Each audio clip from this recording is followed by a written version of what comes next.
বাংলাদেশের বিপক্ষে ম্যাচ শেষে যেন হাফ ছেড়ে বাঁচলেন ভারতীয় কোচ মালুনো মার্কোয়েস। গোলের সুযোগ হাতছাড়া না হলে হয়তো ভারতের বিপক্ষে বড় জয় পেতে পারত হামজা রাকিবরা।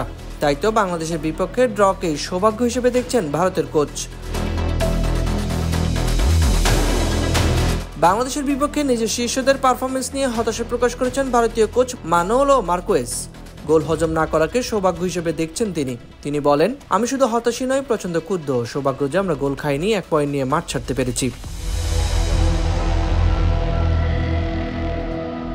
গতকাল ভারতীয় দলের পারফরমেন্সকে জঘন্য বলেছে মার্কোয়েস। এছাড়া ম্যাচ শেষে ক্যামেরার সামনে আসাটাকে কঠিন অনুভূতি হিসেবে উল্লেখ করে তিনি বলেন, আমার কোচিং জীবনে এটাই সবচেয়ে কঠিন সাংবাদিক বৈঠক।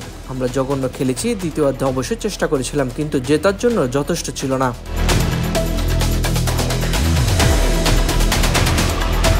তিনি আরও বলেন, গোলরক্ষকের বিষয়ে খুব বেশি কথা বলতে চাই না। ব্রাহ্মণদের লিস্টন ইতিবাচক ফুটবল খেলেছে, যদিও তার যথেষ্ট নয়।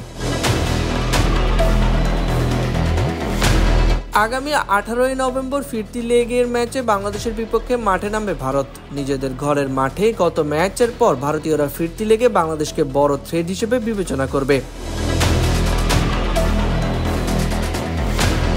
সাইদ শামস, অফসাইড।